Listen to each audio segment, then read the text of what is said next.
Assalamualaikum warahmatullahi wabarakatuh. Bismillahirrahmanirrahim. Innal hamdalillah nahmaduhu wa nasta'inuhu wa nastaghfiruh. Wa na'udzu billahi min shururi anfusina wa sayyiati a'malina. Man yahdihillahu fala mudilla lahu wa may yudlil fala hadiya lahu. Wa asyhadu an la ilaha illallah wahdahu la syarika lahu wa asyhadu anna Muhammadan abduhu wa rasuluh. Thumma amma ba'd. Ikhwah sekalian yang insyaallah dirahmati oleh Allah Subhanahu wa taala, kita lanjutkan insyaallah kajian kitab Rahiqul Makhtum tentang sirah an-nabawiyah insyaallah. Untuk malam ini yang kita bahas ini adalah tentang pembagian wahyu, Bismillahirrahmanirrahim. Qala musannif rahimahullah wa nafa'ana bihi wa bi'ulumihi fid dharain amin. Aqsamul wahyi, pembagian wahyu.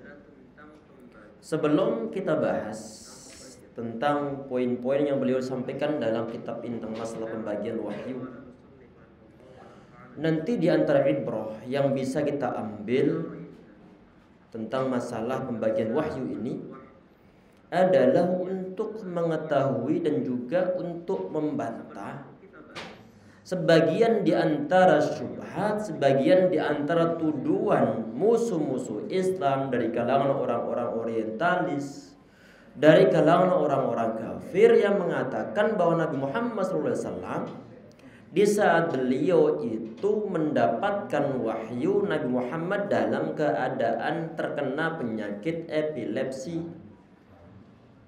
Ini sebagian di antara tuduhan musuh-musuh Islam. Padahal epilepsi ya ikhwah sekalian, itu sangat masyhur. Orang-orang juga mengetahui epilepsi itu. Di zaman Nabi Muhammad SAW juga ada seorang perempuan yang dia, suara terdengar jelas? Insyaallah.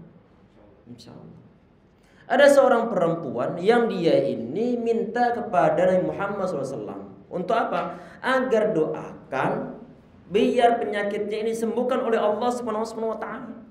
Kemudian Nabi Muhammad memberikan dua pilihan. Yang pertama, akan doakan nanti penyakitnya akan sembuh. Yang kedua, dia perlu untuk bersabar. Insyaallah pahala akan besar. Si perempuan ini akhirnya dia bagaimana? Akhirnya dia memilih untuk bersabar dalam menghadapi suatu mungkin ujian yang dia terima, karena sewaktu-waktu dia mendapat suatu datang kumat penyakitnya. Tapi perempuan dia berdoa minta Nabi Muhammad SAW, ya Rasulullah, mohon engkau doakan agar aku di saat terkena suatu penyakit ini auratku dalam keadaan tertutup. Lam atakasyaf, tidak dalam keadaan terbuka. Ini saking perhatiannya masalah nutup aurat di zaman Nabi Muhammad SAW. Di saat dalam keadaan sakit epilepsi pun nggak mau auratnya terbuka. Di zaman perempuan di zaman Nabi Muhammad SAW. Padahal kalau terkena penyakit epilepsi, kalau seandainya terbuka pun, karena dia nggak sadar, tidak akan mendapat suatu dosa dari Allah Subhanahu wa taala. Tapi saking berhati-hatinya perempuan ini, sehingga walaupun toh di saat terkena penyakit tersebut datang menyerang, dia nggak mau auratnya terbuka. Inilah yang didoakan Nabi Muhammad SAW. Beda dengan keadaan orang-orang zaman kita saat ini. Dalam keadaan waras pun mereka membuka aurat mereka. Semoga Allah SWT memberikan hidayah kepada mereka semuanya insyaallah, dan juga kepada kita semuanya, amin ya rabbal alamin. Artinya bahwa di sini penyakit epilepsi ini cukup masyhur di kalangan tersebut. Artinya mereka mengenal tentang penyakit epilepsi, bagaimana tanda-tandanya. Kalau memang Nabi Muhammad SAW itu beliau mempunyai suatu riwayat penyakit epilepsi, niscaya hal tersebut akan dijadikan sebagai bahan olok-olokan orang-orang Quraisy. Akan dijadikan sebagai suatu senjata untuk menggembosi. Mereka tahu gembosi ya. Mereka akan bilang begini, lah kok orang ini tahu-tahu dakwah, ngajak ke arah pemurnian tauhid, ngajak ke arah menyembah hanya kepada satu Tuhan saja. Dia kan orang gila. Dia kan terkena penyakit epilepsi. Kalau memang Nabi Muhammad SAW itu memang beliau mempunyai suatu penyakit itu, niscaya para orang-orang Quraisy yang mereka membenci dakwah Nabi Muhammad SAW tidak akan tinggal diam dan pasti akan ngolok-ngolok beliau dan akan menjadikan poin tersebut sebagai suatu bahan untuk memukul Nabi Muhammad SAW. Tapi buktinya kan enggak. Artinya tuduhan-tuduhan semacam ini selalu muncul walaupun toh dia adakan, walaupun toh ngarang-ngarang. Termasuk dikatakan Nabi Muhammad SAW beliau adalah seorang pedofil. Karena menikahi seorang perempuan di saat usia 6 tahun, baru berkumpul saat usia 9 tahun. Ini munculnya kapan tuduhan-tuduhan semacam Nabi Muhammad dituduh sebagai seorang pedofil? Adalah akhir-akhir ini. Kok kalau misalkan hal tersebut itu merupakan suatu aib ataupun cacat di zaman Nabi Muhammad SAW, niscaya itu pun akan dijadikan sebagai suatu bahan untuk menggembosi, untuk menyerang Nabi Muhammad SAW. Karena menyangkut masalah usia pernikahan yang mungkin pernah kita singgung dalam majelis ini, adalah merupakan suatu adat istiadat. Kebudayaan termasuk mbah-mbah kita mungkin menikah habis usia SD, kemudian mereka menikah.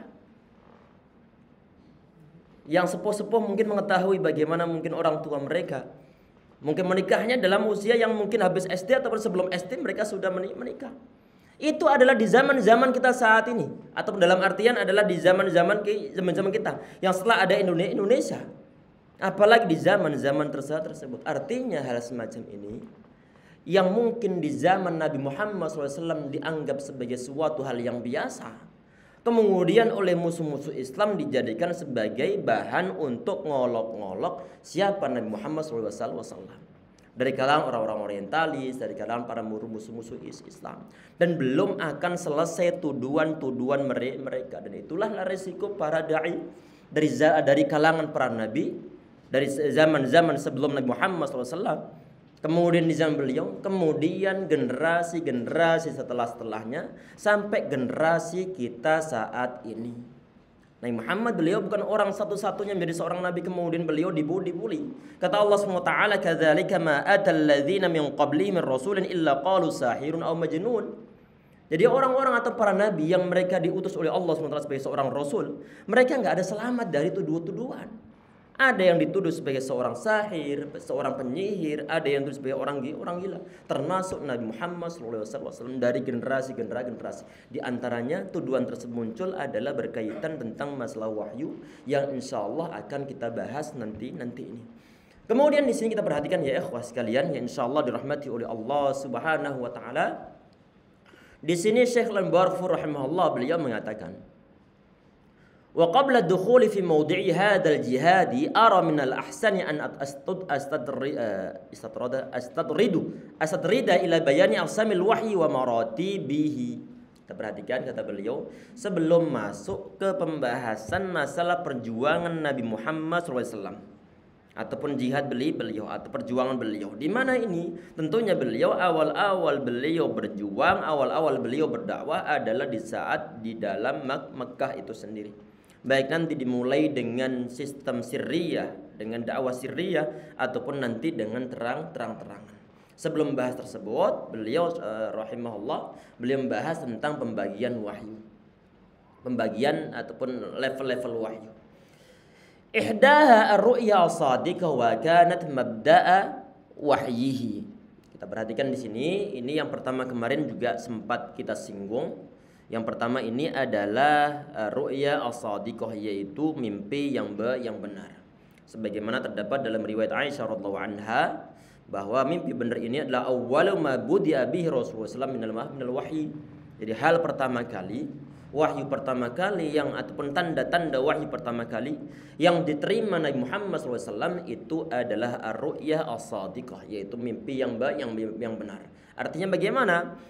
Beliau bermimpi, kemudian mimpi tersebut menjadi suatu kenyataan sebagaimana yang beliau rasakan, beliau lihat dalam mimpi beliau.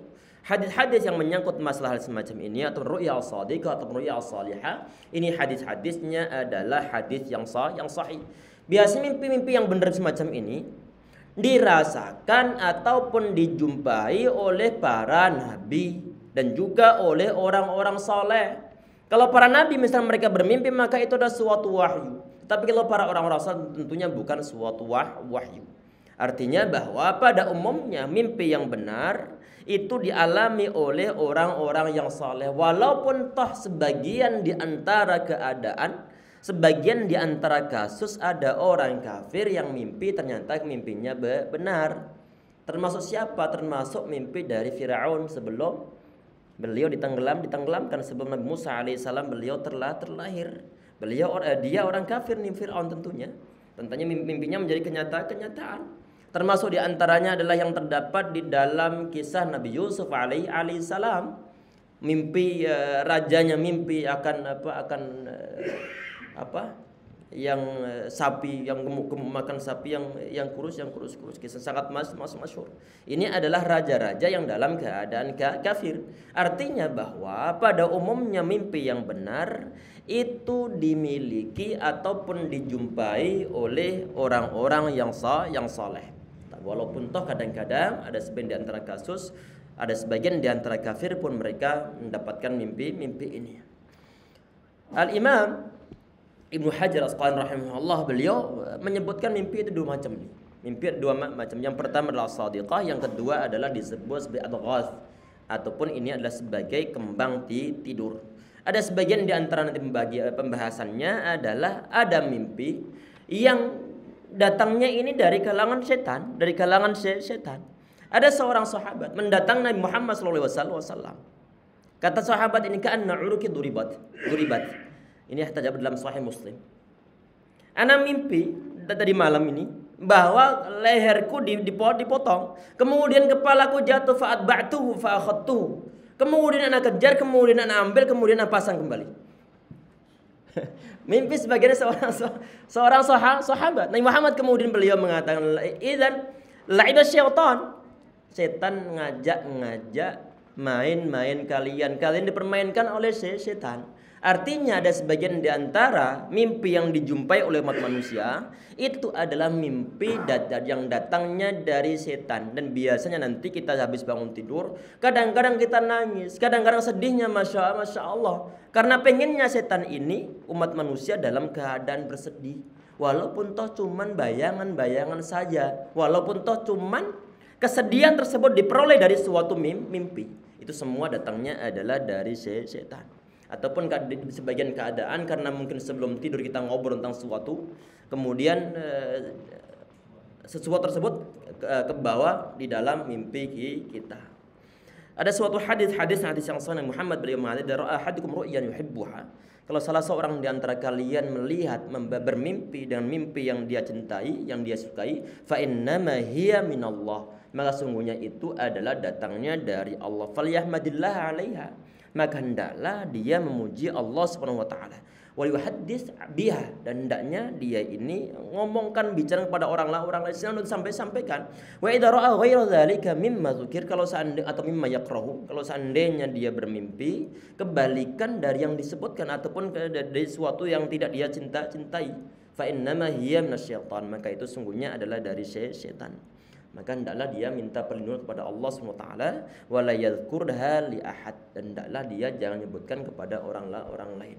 Fa innaha la tadurruhu, karena sungguhnya mimpi tersebut tidak membahayakannya. Berarti enggak perlu khawatir. Kemudian disebutkan di sini tadi ini adalah mimpi as-salihah atau mimpi as-sadiqah.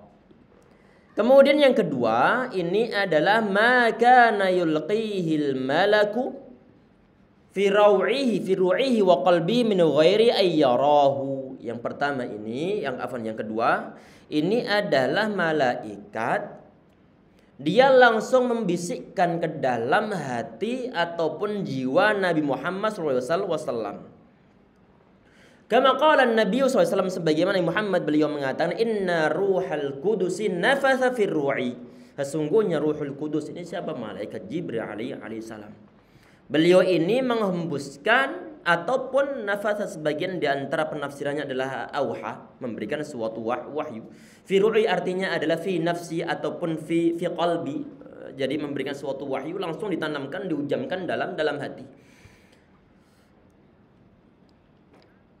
Annahu lan tamuta nafsun, sesungguhnya tidaklah akan meninggal seorang jiwa, tidaklah akan meninggal ataupun tidaklah akan mati hatta tastakmila rizquha, sampai sempurna rizkinya. Oh sebentar, inna nafsan la tamuta hatta tastakmila rizquha, dia enggak akan mati sampai nanti sempurna rezekinya ataupun sampai nanti dia habiskan jatah rezekinya. Artinya seorang itu saat dia dalam keadaan hidup, berarti rezeki itu selalu ada, walaupun toh entah datangnya dari mana, apakah dengan bercara bekerja, apakah mungkin diberikan oleh orang lain. Intinya rezeki tersebut tetap ada. Kalau misalnya ada orang mati kelaparan bagaimana? Berarti sampai di situ rezekinya. Fattaqullaha wa ajmilut talab, kata beliau, maka bertakwalah kepada Allah Subhanahu wa taala dan perbagusilah cara dalam mengais ataupun mencari suatu rezeki. Disuruh untuk bertakwa kepada Allah Subhanahu wa taala. Artinya kalau misalnya mencari suatu rezeki, kalau sifat takwa itu ada dalam diri seorang hamba, maka bagaimana? Maka dia tidak akan bekerja ada di tempat-tempat yang haram, ataupun nanti hasilnya adalah hasil yang haram, dan dia berusaha untuk menjaga sholatnya, berusaha untuk melaksanakan kewajiban yang berupa untuk memberikan suatu zakat, sedekah, ataupun infak, ataupun mungkin wakaf. Artinya bahwa di saat seorang itu dia bekerja, ya ikhwah sekalian, di saat dia bekerja ataupun dalam segala hal, kalau dia bertakwa, maka Allah akan ngasih petunjuk, akan diberikan suatu makhraj. Wa may yattaqillaha yaj'al lahu makhraja. Barang siapa yang bertakwa kepada Allah SWT, maka akan diberikan suatu solusi. Tidak akan disia-siakan ketakwaan yang dimiliki oleh seseorang. Misalnya begini, Anda memiliki suatu bisnis, misalnya digital printing. Sekedar permisalan. Kemudian tahu-tahu suatu saat ada orang datang kepada Ana, Mas ini tolong dicetak ini. Setelah Ana lihat, di sana ada pengumuman tentang masalah riba, ataupun di sana ada aurat perempuan yang terbuka. Artinya misalnya seorang perempuan dia menggunakan jilbab, otomatis auratnya dia dalam keadaan terbuka. Kalau misalnya saya ingin pemilik digital printing, kemudian nggak peduli masalah ketakwaan, nggak peduli tentang Allah SWT misalnya, maka akan senang untuk ngeprint permintaan dari klien tersebut. Karena kenapa? Karena takwa ini nggak dimiliki dalam hati anak. Yang penting duit ada, langsung akan dicetak. Tetapi di saat misalnya pemilik digital printing tersebut adalah orang-orang yang bertakwa, maka nanti dari awal dia membuat suatu pengumuman. Kami tidak menerima jasa untuk mencetak bisnis riba. Kami tidak akan menerima jasa cetak yang dalamnya ada suatu unsur kemungkaran. Kami tidak menerima jasa cetak di saat di sana ada aurat perempuan terbuka ataupun syarat-syarat yang lainnya. Artinya orang ini dia punya ketakwaan kepada Allah SWT karena dia mikir akhirat nanti. Karena nanti untuk masalah semacam, ya ikhwas sekalian, seseorang itu dia punya sifat wara. Artinya wara di sini kata Al-Imam Ibnu Qayyim Al-Jauziyah rahimahullah, beliau mengatakan wa al-mar'u tarku ma yukhsha dararu fil akhirah. Meninggalkan sesuatu yang berpotensi membahayakan dia saat berada di akhirat disebut sebagai wara. Ada orang tadi ini dia nggak mau untuk mengambil kesempatan untuk mencetak walaupun toh sampai sekian ribu ataupun sekian puluh ribu lembar, dia nggak mau mengambilnya karena dia punya prinsip ketakwaan tadi, punya prinsip ketakwaan. Apakah Allah SWT menyia-nyiakan usaha orang ini? Dia tidak akan disia-siakan oleh Allah SWT. Karena kenapa? Wa may yattaqillaha yaj'al lahu makhraja. Ini antum pegang, antum terapkan dalam semua aspek kehidupan. Barang siapa yang bertakwa kepada Allah SWT, niscaya Allah akan memberikan suatu jalan keluar. Mungkin di antara jalan keluar bagaimana berhubung ada pengumuman semacam itu. kemudian dibaca oleh sebagian di antara ikhwan ataupun orang-orang yang suka untuk hadir dalam majelis ta'lim. Kita nanya misal kepada ikhwan ini, antum tahu nggak ada seorang yang mungkin yang bagus cetakannya, yang mungkin dia juga orang yang suka ngaji. Kemudian ditunjukkan kepada percetakan tersebut, itu di sana jalan si fulan, itu ada percetakan yang membuat suatu syarat-syarat semacam itu. Maka kecenderungan kita sebagai seorang muslim, maka bagaimana? Kita lebih mudah untuk menaruh nyetak bermuamalah terhadap orang yang suka mengaji. Orang yang suka mengaji yang enggak macam-macam. Sehingga nanti inilah nanti yang menjadi suatu filter di masa-masa yang akan datang. Sehingga yang akan datang ke tempat tersebut untuk nyetak itu adalah orang-orang yang suka ngaji, orang-orang yang insya Allah orang-orang yang saleh, yang nggak akan nanti menerapkan pengumuman-pengumuman yang ada unsur ribanya. Ada jalan keluar diberikan oleh Allah Subhanahu wa taala dalam segala aspek kehidupan. Nabi Muhammad di sini beliau memesankan fattaqullaha wa ajmilut talab.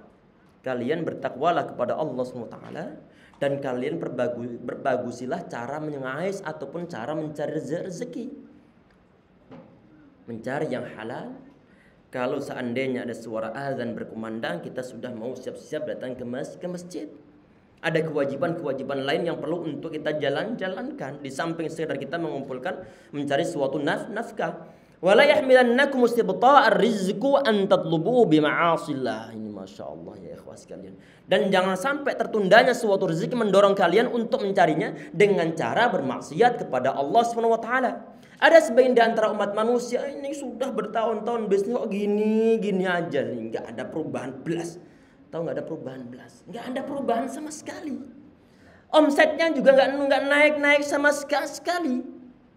Ataupun mungkin sebagian di antara orang mungkin untuk mencari makan, untuk mencari sesuatu nasi beratnya, masya Allah.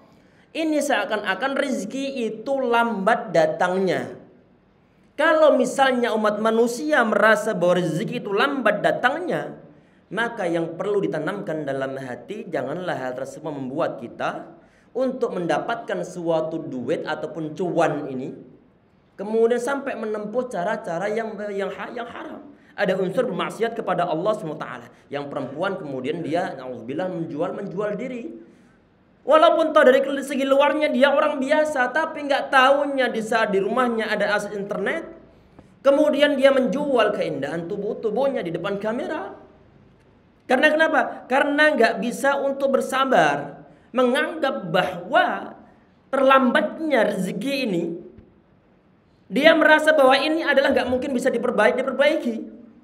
Perlu untuk bersabar, perlu untuk perjelas hal haram, perlu untuk berpegang ketakwaan kepada Allah Subhanahu wa taala.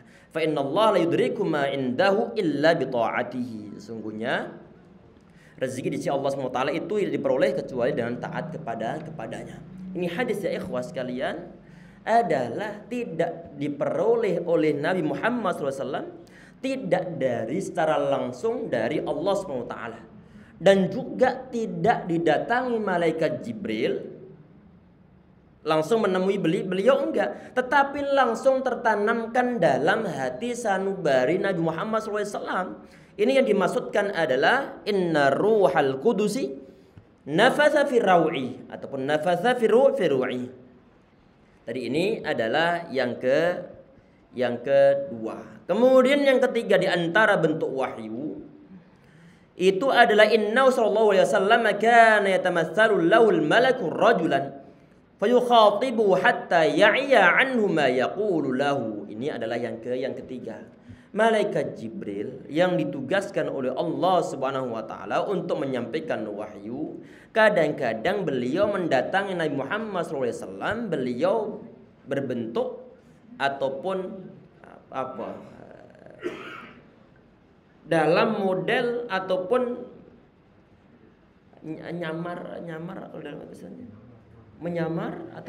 ataupun mungkin berubah wujud. Bahasanya apa istilahnya? Nyaru. Nah, nyaru berubah wujud tidak sebagaimana wujud yang dia diciptakan oleh Allah Subhanahu wa taala. Tentunya wujud seorang malaikat, wujud malaikat beda dengan wujud manusia. Di saat malaikat Jibril alaihissalam beliau mendatangi Nabi Muhammad SAW berwujud manusia, otomatis wujud aslinya malaikat Jibril bukan wujud manusia. Ini yang tadi yang disebut sebagai nyaru. Ini tamattsala lahul malaku rajulan, menjadi seorang laki-laki. Kalau menjadi seorang laki-laki ini termasuk di antara penyampaian wahyu yang paling disenangi Nabi Muhammad SAW. Paling ringan, karena kenapa? Karena nggak ada yang penampakan yang aneh. Karena beliau bermukhatabah atau beliau berinteraksi, ngomong, saling berbicara dengan orang, dengan manusia yang dengan sama makhluk yang sama-sama manusianya dari segi penampakan luarnya. Sehingga kemudian inilah yang terjadi di saat peristiwa dalam suatu hadisnya hadis Jibril yang cukup panjang, seorang laki-laki yang syadidul bayadis thiyabi syadidus sawadis sya'ri, yang pakaiannya sangat putih, yang rambutnya sangat hitam dan layur alaihi athru safar, yang tidak kelihatan tentang bekas-bekas safarnya. Tapi anehnya kita nggak mengenal, ataupun para sahabat nggak mengenal siapa laki-laki ini. Kalau misalnya dia dalam keadaan mungkin pakaiannya kucel, kemudian rambutnya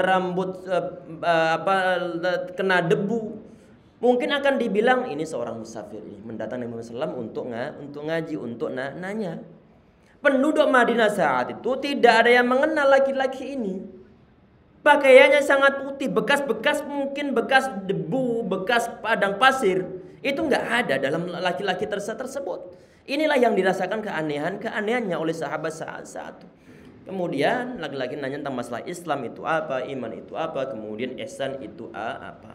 Kemudian akhir hadisnya, setelah laki-laki dia pergi telah mendapatkan suatu jawaban termasuk menyangkut masalah hari kiamat. Walaupun toh yang disebutkan Nabi Muhammad hanya menyangkut masa tanda-tanda kiamat saja dan tidak mengetahui kapan terjadinya hari kiamat. Kemudian laki-laki ini pergi. Setelah pergi, Nabi Muhammad beliau mengatakan, ya Umar. Ini hadis diriwayatkan oleh sahabat Umar bin Khattab radhiyallahu anhu.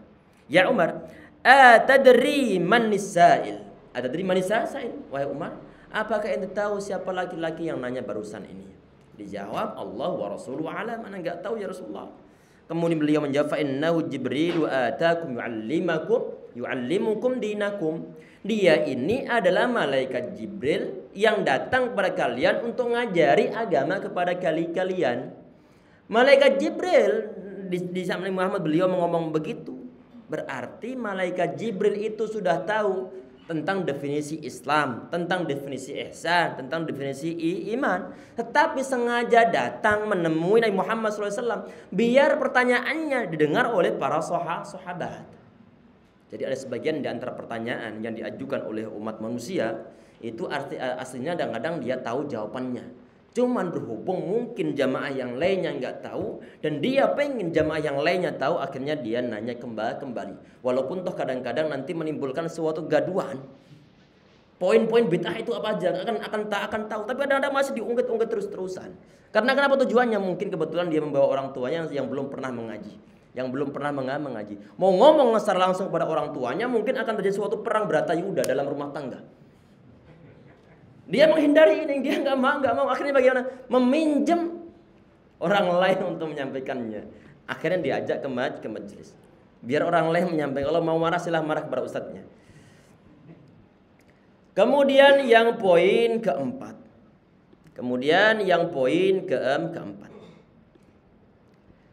Ar-rabi'atu annahu kana ya'tihi fi misli salatil jaras. Ini yang paling berat ini, yang dialami Nabi Muhammad SAW. Jadi wahyu itu datang sebagaimana suara gemerincing lonceng. Allahu alam bagaimana ini. Salah ini adalah suara gemerincing dari suatu besi yang mungkin dipukul, besi yang mungkin beradu dengan besi yang lainnya. Ini yang paling berat dirasa oleh Nabi Muhammad SAW. Sehingga disebutkan di sana termasuk dalam riwayat Aisyah radhiyallahu anha bahwa beliau saat musim menerima wahyu ini adalah musim dingin, tetapi Nabi Muhammad sampai keringatnya derutusannya sampai bercucuran. Ini suatu keanehan. Inilah yang paling berat. Bahkan di sini disampaikan juga Allah alam, tapi ana mencari referensinya, hadisnya ini belum ketemu. Disampaikan di sini, wa hatta anna rahilatahu la tabruku bihi al-ardi idza kana raqibaha.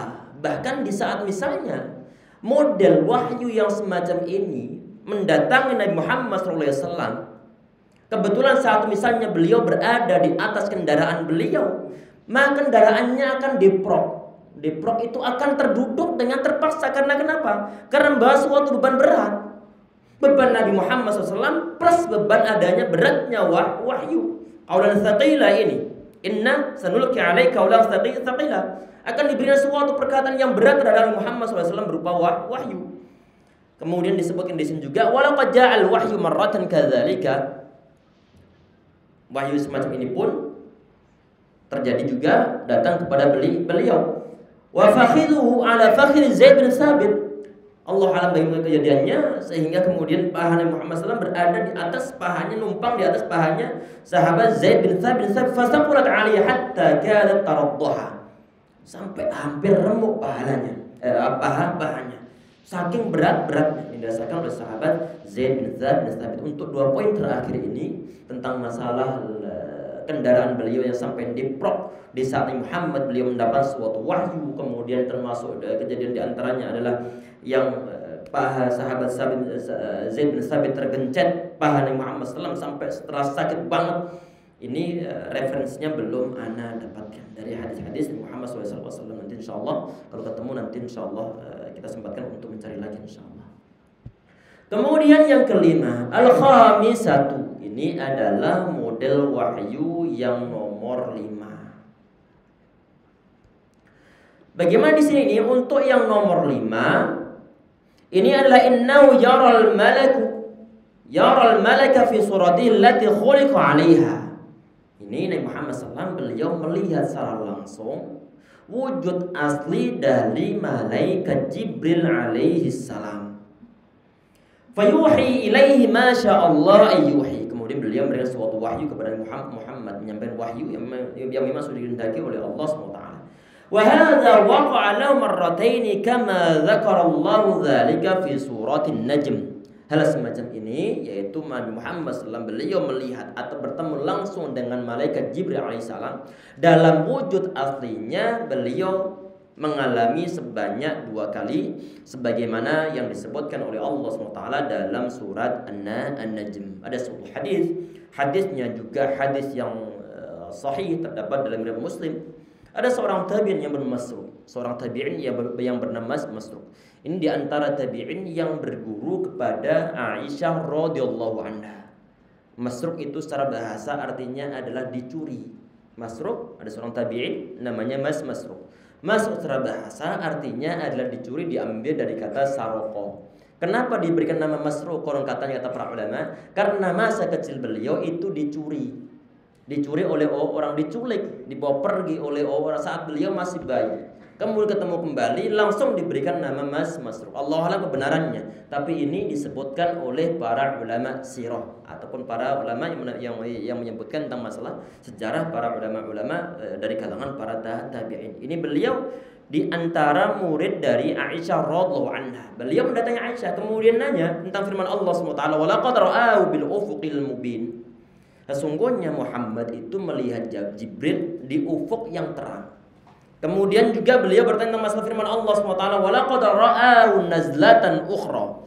Dan sesungguhnya Muhammad telah melihat Jibril itu dalam rupa aslinya pada waktu yang lain, inda sidratil muntaha, tentunya di saat berada di sidratil muntaha, di saat Muhammad SAW beliau dimi'rajkan oleh Allah Subhanahu wa taala. Kemudian Aisyah beliau mengatakan, ana awwalu hadhil ummah sa'ala an dzalika Rasulullah SAW.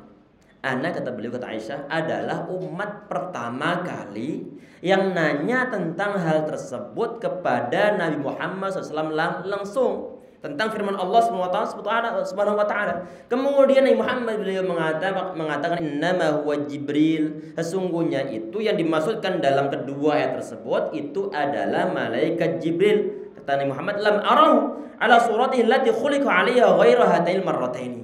Dan aku tidak melihat bentuk asli dari malaikat Jibril kecuali dua keadaan tersebut, yaitu di saat di ufuk malaikat Jibril sama memenuhi ufuk penuh semuanya, saking besarnya malaikat Jibril.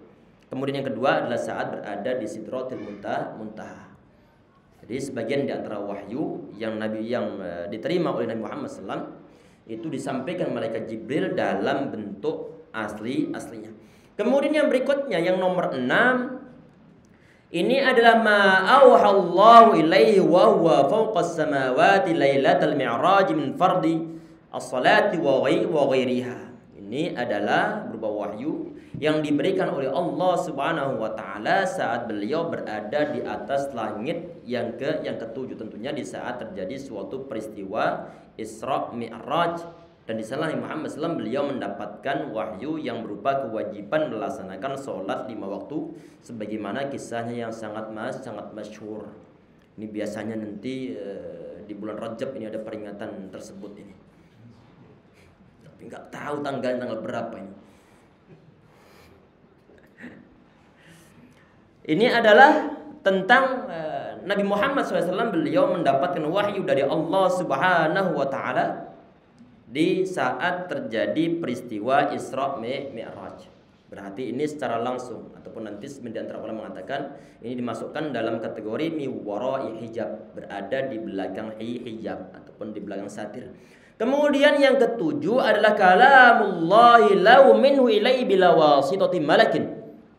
Ini adalah perkataan ataupun ucapan dari Allah SWT kepada beliau tanpa melalui perantara malaikat, sebagaimana yang diterima dialami oleh Nabi Musa alaihissalam. Wa kallamahu kalamullah Musa taklima. Kemudian di sini Nabi Muhammad SAW tadi itu beliau juga mendapatkan wahyu secara langsung dari sebagaimana yang disebutkan di poin yang ke-6. Kemudian yang poin yang ini sudah berarti waqad zada ba'du martabatan tsaminah. Sebagian di antara ulama menyebutkan di level yang ke-8 ataupun jenis model penyampaian wahyu yang ke-8. Wa ya taklimullahi lau kifahan ghairi hijab, yaitu Allah berbicara kepada Nabi Muhammad SAW secara langsung tanpa ada suatu hijab. Wa hiya mas'alatu khilafin binas salafi wal khalaf. Ini adalah masalah yang diperdebatkan, ada perbedaan pendapat dari kalangan ulama-ulama salaf ataupun ulama-ulama khalaf. Ini sebagian di antara nuskhah ataupun sebagian di antara kita cetakan dari kitab ini. Ini ada perkataan dari Al-Imam Ibnu Qayyim Al-Jauziyah rahimahullah. Beliau menjelaskan bahwa untuk urutan pertama dan juga urutan yang ke-8 adalah pendapat yang benar. Sedangkan yang paling terakhir tadi ini, yaitu yang Allah berbicara langsung kepada Nabi Muhammad SAW tanpa ada suatu perantara, tanpa ada suatu hijab, ini adalah tidak sabit ataupun tidak valid keabsahannya. Kemudian langsung ini bab baru insyaallah. Al-marhalatul ula, ini marhalah ataupun fase yang pertama, fase dakwah Nabi Muhammad SAW yang pertama, yaitu min jihadid da'wati ilallah, yaitu termasuk jihad berdakwah kepada Allah SWT, artinya mendakwahkan kalimat tauhid, mendakwahkan agama Islam. Salatu sanawati ad-da'wati sirriyah, 3 tahun fase masa dakwah secara sembunyi-sembunyi. Qama Rasulullah SAW ba'da nuzuli ma taqaddam min ayat surat Al-Mudaththir. Jadi setelah Nabi Muhammad SAW beliau mendapatkan diturunkan surat Al-Mudaththir. Tentunya di sana yang kemarin sempat kita bahas bahwa Nabi Muhammad beliau diutus sebagai seorang nabi itu adalah di saat Nabi Muhammad beliau mendapatkan suatu turunan ayat yang berupa Iqra bismi rabbikal ladzi khalaq al-ayah. Itu beliau diangkat sebagai seorang nabi. Dan belum diperintahkan untuk menyampaikannya tentunya karena dia adalah seorang nabi. Tetapi setelah Allah menurunkan suatu ayat, ya ayyuhal muddatsir qum fa'anzir wa rabbaka fakabbir. Di sana ada kata-kata qum fa'anzir. Engkau berdirilah dan engkau berilah suatu peringatan. Berarti di saat disuruh memberikan suatu peringatan, otomatis ada hal-hal ataupun bahan yang akan beliau sampaikan kepada para atau umat manusia di zaman beliau. Inilah dakwah. Inilah dakwah. Ada bahan, ada risalah yang dibawa oleh seorang dai untuk disampaikan kepada para mad'u, kepada orang-orang yang dakwah-dakwah. Nabi Muhammad SAW beliau sendiri saja yang beriman kepada Allah Subhanahu wa taala saat itu. Kemudian beliau tentunya kalau beliau dengan sendiri dan belum ada temannya, belum ada pasukannya, maka tentunya dakwah yang hikmah ada strateginya. Gak langsung baru sendiri kemudian ngegas di tengah-tengah masyarakat. Ngegas tengah-tengah masyarakat. Kemudian ini berhala jangan disembah. Berhala jangan disembah. Ataupun langsung menumbangkan semua berhala. Ini tidak ditempuh Nabi Muhammad SAW. Sehingga dakwah-dakwah di saat baru hanya ada seorang dai ini saja yang dia memahami tentang suatu syariah misalnya, maka cara yang akan ditempuhnya adalah sebagaimana yang dia ataupun yang ditempuh oleh Nabi Muhammad SAW, yaitu dengan dakwah sirriyah, mencari orang-orang yang mungkin mau mendengarkan dakwahannya, mencari orang-orang sebaik disebutkan di sini ini adalah orang-orang yang mudah untuk menerima suatu kebenaran. Apalagi saat itu Nabi Muhammad SAW beliau berada di suatu masyarakat yang di sana masyarakatnya ini adalah menjadi suatu atau berada di lingkungan-lingkungan yang di sana pentolan-pentolan orang-orang ataupun agamawan di zaman tersebut berada di zaman Nabi Muhammad SAW. Karena orang-orang Quraisy kan dia berkuasa sebagai pemegang hijabah. Kemarin sempat kita sebutkan. Apa hijabah? Yang ngurusi membawa kunci Ka'bah ini siapa? Orang Quraisy. Orang Quraisy. Termasuk diantaranya adalah Ar-Rifadah yang ngasih makan-makanan para jamaah haji. Termasuk As-Siqayah yang ngasih minum-minuman para jamaah haji.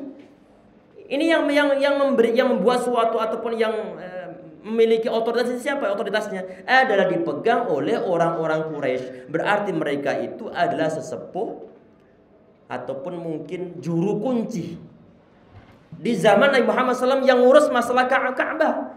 Kalau ini langsung ngegas Nabi Muhammad SAW, maka kemungkinan dakwahnya tidak akan berhasil. Tapi Allah SWT, Nabi Muhammad beliau berdakwah secara pelan-pelan, termasuk dakwah sirriyah beliau.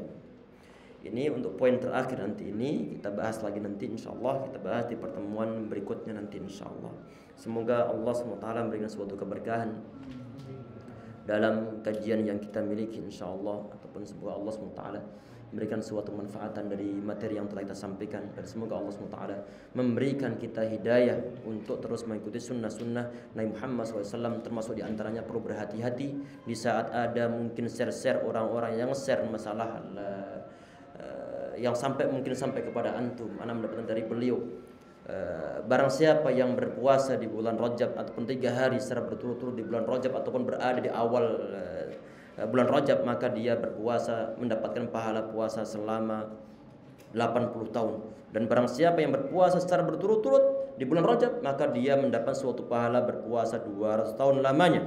Dan barang siapa yang berpuasa di bulan Rajab ataupun yang menyampaikan tentang masalah puasa bulan Rajab, maka dia mendapat suatu pahala 80 tahun berpuasa. Masya Allah. Ini biasanya kita terus. Tahu kita terus? Kata Imam Ibnu Hajar rahimahullah, beliau mengatakan, jadi lam yarid tidaklah ada fi fadli siyami Rajab, di dalam keutamaan puasa bulan Rajab ataupun ibadah malam di bulan Rajab, haditsun sahihun yuhtajju bihi. Tidak ada hadis sahih yang bisa dijadikan sebagai suatu pegangan. Maka kalau seandainya ada hal yang aneh-aneh, udah gak perlu untuk kita amalkan. Kita ibadah sebagaimana biasanya, tanpa mengkhususkan suatu ibadah khusus di bulan Rajab. Allahu a'lam. Ini sebagai closingnya, insyaallah semoga bermanfaat untuk kita semuanya. Insyaallah kita cukup sekian untuk pertemuan dan dua kafah majelis. Subhanallahumma bihamdika asyhadu an la ilaha illa anta astaghfiruka wa atubu ilaik. Assalamualaikum warahmatullahi wabarakatuh.